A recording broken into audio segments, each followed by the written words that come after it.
এবার ভিন্ন আঙ্গিকে সমাবেশ করলো ছাত্রদল। কোনো ব্যানার নেই, প্লাকার্ড নেই, নেই কোনো ফেস্টুন, শুধু জুলাই অভ্যুত্থানের স্পিরিট ধারণ করে স্লোগান। শাহবাগের এই সমাবেশে দেশের বিভিন্ন প্রান্ত থেকে সকাল থেকে ছাত্রদলের নেতাকর্মীরা খণ্ড খণ্ড মিছিল নিয়ে আসেন।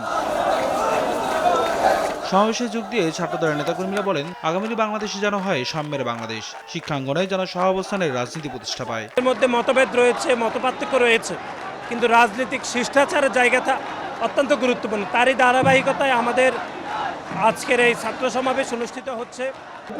আমরা এই সমাবেশের মাধ্যমে যারা সমালোচনা করে তাদেরকে আমরা দেখিয়ে দিতে চাই যে বাংলাদেশের সাধারণ শিক্ষার্থীরা কাদের পক্ষ রয়েছে এবং বাংলাদেশের সাধারণ শিক্ষার্থীদের কারা প্রতিনিধিত্ব করে।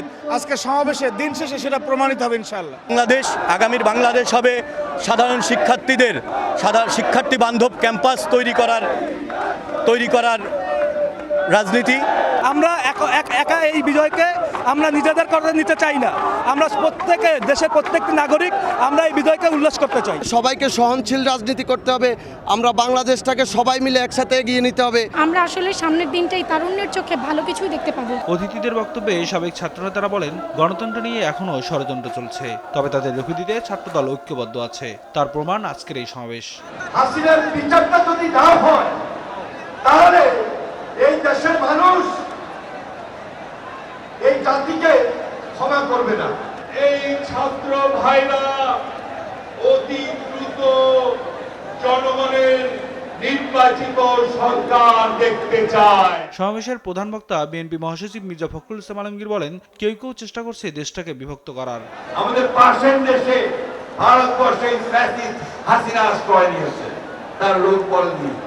সেখান থেকে সে মাঝে মাঝেই হুমকি দিচ্ছে যে তারা বাংলাদেশে আক্রমণ করবে।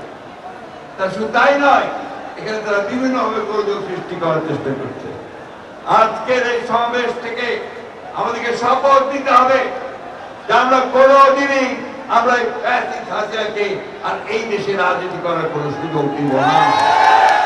সব ষড়যন্ত্রের বিরুদ্ধে সবাইকে ঐক্যবদ্ধ থাকার আহ্বান জানান মির্জা ফখরুল। বলেন, বিএনপি পারবে তরুণদের ভোটের অধিকার ফিরিয়ে দিতে। পূর্ব ঘোষণা অনুযায়ী ছাত্রদলের সমাবেশের কথা ছিল কেন্দ্র শহীদ মিনারে, তবে একটি রাজনৈতিক দলের অনুরোধে তারা সেই সমাবেশস্থল পরিবর্তন করে নিয়ে আসে শাহবাগে। দেশের বিভিন্ন প্রান্ত থেকে আসা ছাত্রনেতারা বলছেন, এভাবেই সাম্যের রাজনীতি যেন আগামীর বাংলাদেশে প্রতিষ্ঠা হয় এবং উদারতার মাধ্যমেই যেন সবাই সবাইকে সহযোগিতা করে। শাহবাগ থেকে নিয়াজ মুর্শেদ, দেশ টিভি।